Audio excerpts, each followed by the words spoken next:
You think it's hot in your camera, you should try sitting here. So, some people are compiling a children's dictionary, and in it they're saying, they get to the event horizon description, and they're like, okay, I don't know what the hell event horizon is, so they come to you, children's dictionary. What description would you give them to put in their few lines in their children's dictionary of event horizon, crossing the event horizon, what that's about? In the children's dictionary, I would say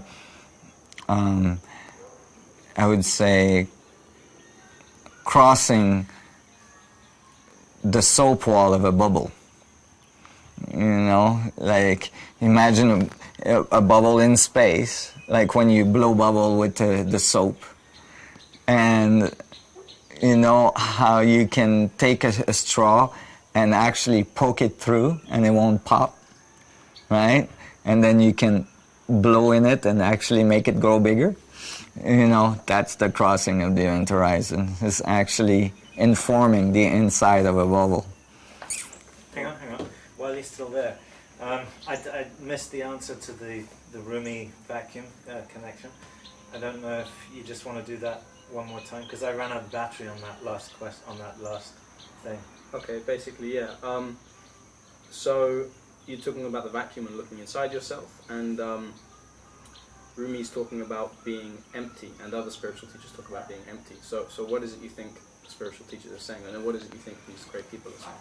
Well, when they're talking about emptiness, they typically talk about it as well as stillness. And so in that... Could I say when they are talking, could you explain who are talking? Sorry, just because my voice won't be on there. Oh, right. So when spiritual teachers. Right, we have trumpets in the background. Did Christopher follow up here? Typical. when spiritual teachers. So when spiritual teachers, when spiritual teachers talk about emptiness, they typically talk about it in context of stillness as well. And so it directly relates to what I'm talking about. Singularity is absolute stillness. It's the hub of creation. All vectors of rotation cancel out at singularity to create vacuum, absolute stillness. In the center of the double torus, where it's pinched, is absolutely little teeny point of absolute stillness. And that's the center of every atom you're made of. So I think when the spiritual teachers were talking about going towards the bindu point, going towards this emptiness, going towards the stillness, they were talking about connecting with that vacuum singularity at the center of your existence. And you know, even Rumi, which was one of the bigger proponents of going towards emptiness, you know, he talked about spin, right? He taught the dervishes to spin, but within that spin to find the absolute stillness in the middle, so that they could stay in absolute balance no matter how fast they were spinning. So just like the center of the hurricane, going towards stillness allows you to find your balance in the world, your connection with the whole. And from that place is where you're the most powerful. Excellent. One more quick question. Okay, so an adult dictionary people are also coming and compiling Crossing the Event Horizon, but they need it in a few lines. Okay. So not necessarily a metaphor, but how would you explain it? Just a few very short lines that can be put in the dictionary. Right. Well, the event horizon is typically described as the boundary condition where in a black hole situation, the gravitational field becomes too strong for light to be able to escape it. So light actually gets sucked in from that point on. Anything past that, light is able to escape and information is moving out. But from that point on, inside, it is being sucked in. Now, my description of the event horizon is a little bit different. My description of the event horizon is called a spin horizon. And it actually, the boundary condition is formed when the system rotates, its bulk angular momentum rotates at the speed of light. And so now you have a little bit different because you get an exchange between what's going in and what's going out. Because as it spins towards the speed of light, the centrifugal forces becomes infinitely strong. So it pulls information out, and the information gets sucked back in, and pulls it out, and it gets sucked back in, and that's what produces that feedback loop between the electromagnetic field and the gravitational field.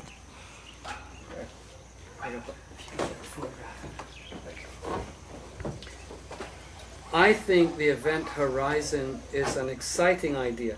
Actually, the book that I currently have on sale in Japan is called 2012 Crossing the Event Horizon. All right. So when I came across your work, I was aware of the synchronicity. Yes. And what you've just described in physics terms, I would see in terms of humanity as, can we actually escape the incredible entropic gravity of our self-destructive behavior, compounded by all of the environmental influences which are all apparently in league to decimate us and exterminate us. That's why I see it as the ultimate adventure of all time. The chances of success seem incredibly small. Right. However, you only have to cross that event horizon by 1 tiny centimeter Right. to reverse the gravitational force and propel yourself at the speed of light Right. into a new reality. Right, right. That's why crossing the event horizon is such an exciting metaphor. We just have to get there. Right. We just have to get to that event horizon and not wallow in our self-destructive, Behaviors. pathetic behavior. Yeah. We just need a little bit of encouragement. And Right. that's what we're trying to give them through this film and through this book. Right. The pilgrimage seems doomed. We're hungry. We're falling by the side of the road. Right. Half of us forgotten where it is we're even going to on the pilgrimage. Right. But we just need 1 or 2 guys to say, hey, Jerusalem is just up the road. Right, right. You know, hang in. Right. And we'll actually get there. Right. So I'm confident that we will actually do it. And in that regard, we have a photograph here that we'd like to show you of what happened last night after our first day Yeah. of filming. Luke said, come outside, look at this, and what is it that you see there, and what do you feel about it? What is it?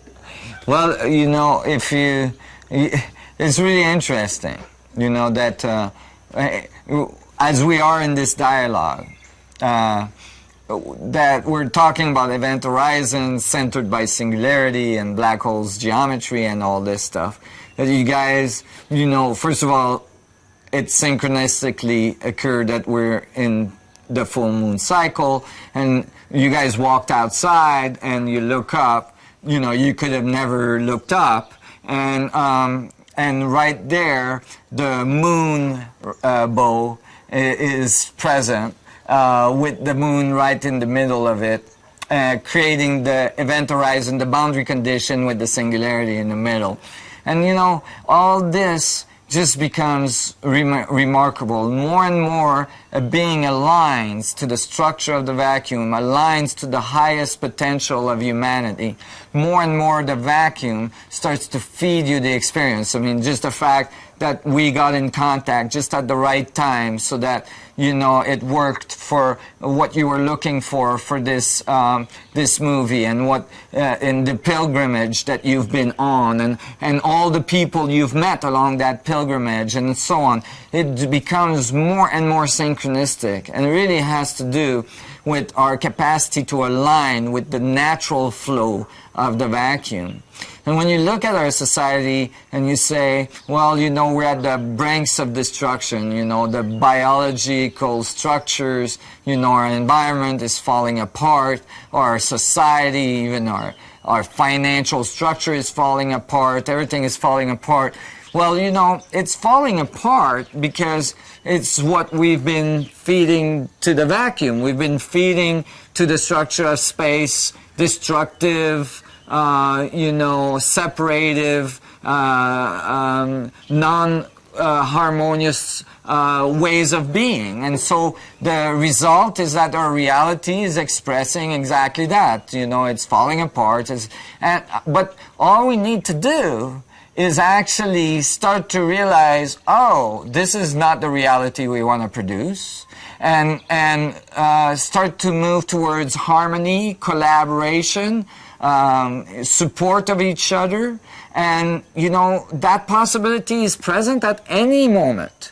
And as soon as we take that uptick, and I see so many people, more and more people taking it, and I think now with the new governments in the United States of America, we have actually a possibility for this more appropriate approach to emerge, you know, and in many other governments around the world as well, that there can be a collaboration, there can be a harmonious way to relate to each other, and as soon as we do that, I am confident that our environment, that nature as a whole is going to support us. It's going to start to modify its behavior, and we will be able to ascend with it.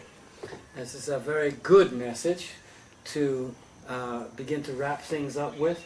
I'm actually very satisfied that we have a tremendous amount of material in this book to encourage people and at the same time to realistically appraise them of the situation on Earth and the solar system right now. But since the book will be, first of all, published in Japanese, and hopefully later we can put it out in English, is there any particular advice you have for the very, very challenged people of Japan, because they are working extremely hard in a very, very difficult environment? I know everything is relative. We do have very poor people in many poor countries, but you know, I've been with very poor people in Peru, in Mexico, in Africa, and there's a lot of smiles. Even though they don't eat very much and they don't have great sleeping conditions, they still smile. And that's a barometer of the state of the human being. Sure. You can be very, very poor and have a tremendously high quality of life. Jesus proved it. Buddha proved it. Right? Absolutely, yeah. So we don't need to have all of that. However, on the other hand, we have a nation of people in Japan who have no time, extremely stressed, all kinds of psychosomatic diseases rampant, electromagnetic pollution you can't imagine. For example, in Tokyo, you get instant headaches, as I said, and yet they don't complain, and yet they still work hard, even though the load is getting heavier and heavier and heavier. Meanwhile, you get all kinds of fake pseudo-gurus and wise men coming in from all over, giving them spoonfuls of not very helpful information. It's not really based in the structure of the vacuum, which means reality. And so there's a lot of confusion amongst the people. And I have a great feeling of sympathy for the situation, because it's not easy to just quit and say, well, I'm going to go to Hawaii and I'm just going to get tuned into the vacuum, because you've got responsibilities, you've got family, you've got all these things to think about. So if you can put yourself in their position and figure their daily life, sleeping 4 or 5 hours, working very hard, some advice perhaps that would include their situation, because they'll be the first people reading this book, that might inspire them. Anything that comes to mind.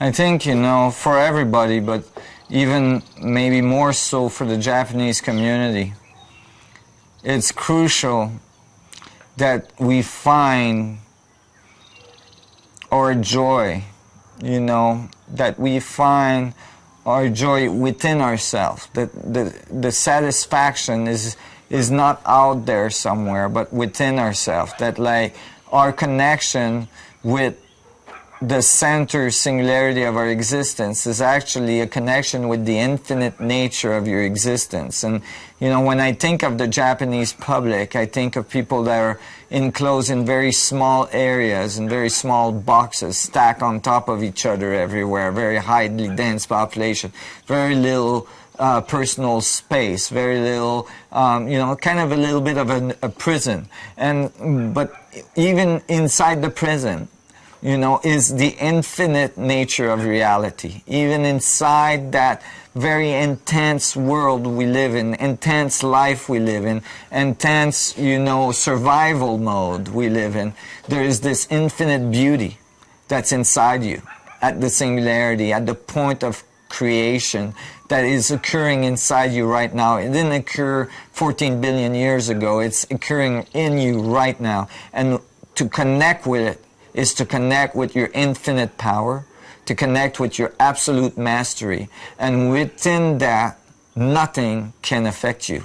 When you're there, nothing can affect you. All the electromagnetic fields and everything is irrelevant to your experience, because it brings the smile to your soul. It brings the smile to your face. It brings you into your ultimate power. And from that place, you can apply that ultimate power. If you're working in engineering, if you're working in science, if you're working in chemistry and biology, if you're working in social studies, if you're a psychologist, a psychiatrist, if you, in anything you do, you know, even if you're washing dishes, you can actually apply this higher knowledge to improve your environment, to improve the environment of the people around you, and right away you're making a fundamental difference in the world. Thank you very much indeed. Okay, so we need some shots of you alone, if possible, just around the garden, just some nice shots. Okay. Wait. That bird has finally come out. Let's get about 3 minutes of just the garden sounds, the bird song. Okay.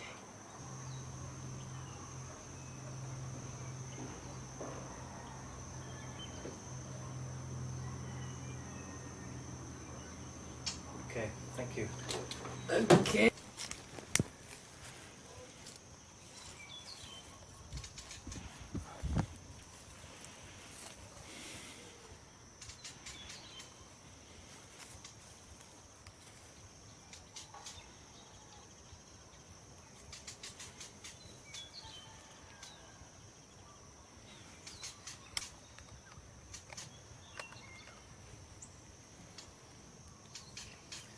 So can you turn your whole body this way?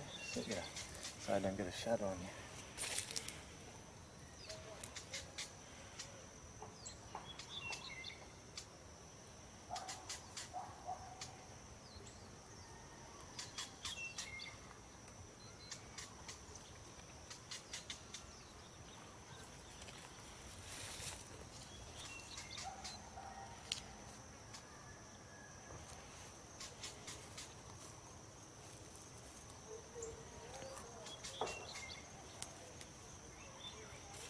That spin shot would be very cool. Yeah? I'll set that up.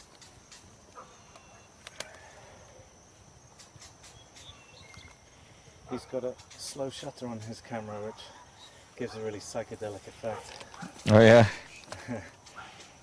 He might ask you to hold the camera and slowly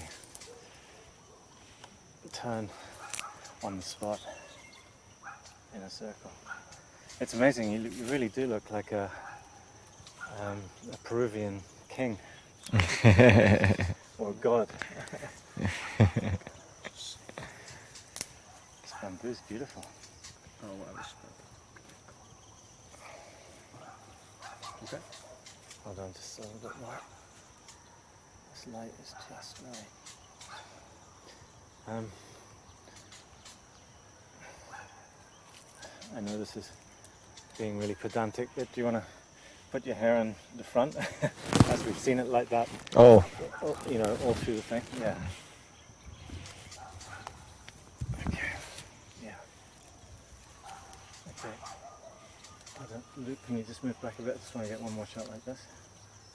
It's a beautiful event horizon shadow there. Some looking in the camera and some looking out, away from the camera, just out at nature.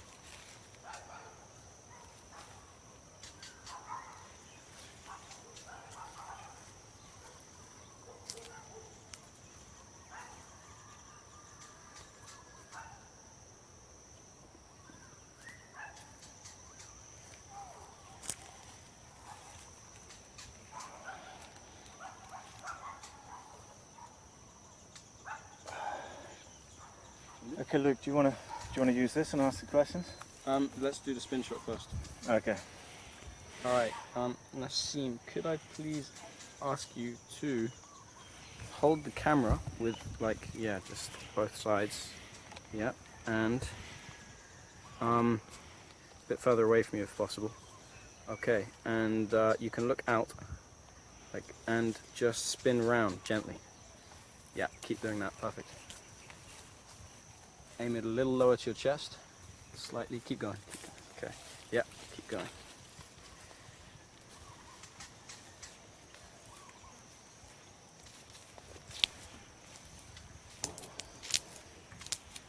And bring it in a bit closer towards you, but keep the aim in the same place.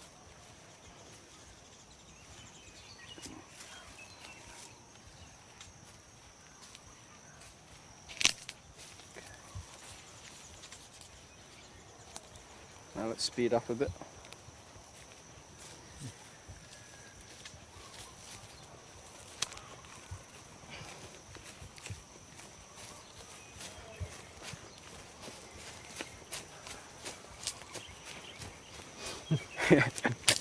It's going good, it's going good. Okay, now, 1 second, let me just turn the speed down. Okay, now let's just keep going and keep looking out, okay.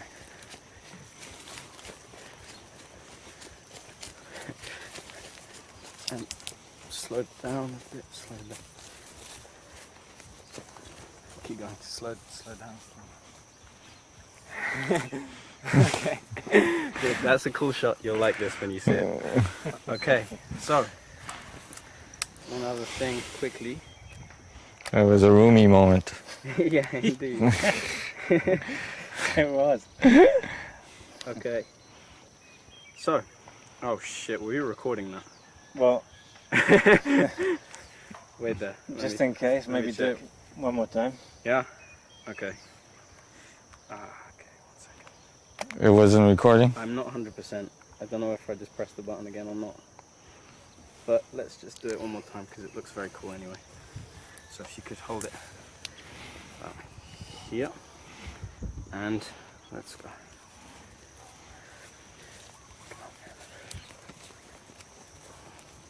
Go for it.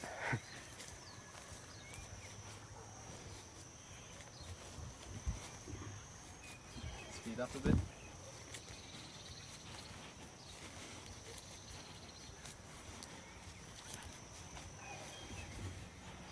Slow down to a slow hop. Perfect, thank you very much. Okay, so, right, 2 things. First of all, okay, you ready? Yep. Just give this 1 second. One of the things we really liked. Oh, Luke's got so many questions he wants to ask. No, we'll keep it short. Okay, Yeah. one of the things. One of the things we really liked was about how you talked about we don't need to find.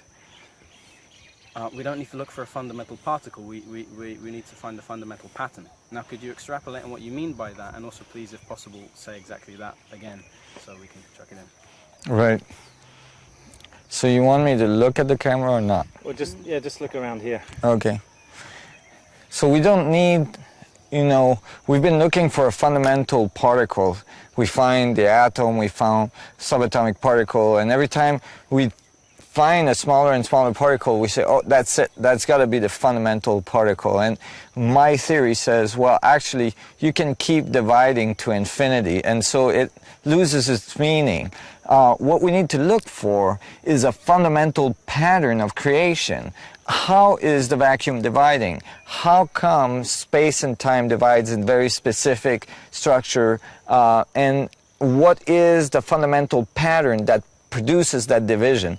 If we understood that fundamental pattern in its depth, we would have the key to creation, how the universe produces a reality and how the energy potential that comes out of it emerges. And from there, we would obtain very powerful ways of producing energy events, of using it for technology, and as well using it for understanding of our place in our universe and our relationship to it. It's a very powerful thing to know.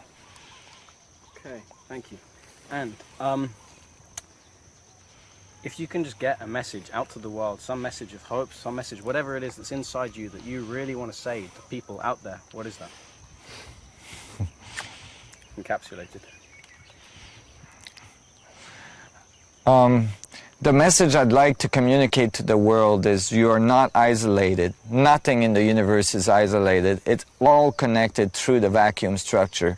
And the vacuum structure is not some esoteric thing that you think of as some god that's sitting on a throne somewhere, but it actually is present inside of you, inside every one of your cells, inside every one of your atoms, inside every one of your subatomic particles. So you are part of this incredible will works of nature, this continuum from universal size, infinitely large to infinitely small, and you're part of this incredible continuum, and you're transmitting information from infinitely big to infinitely small.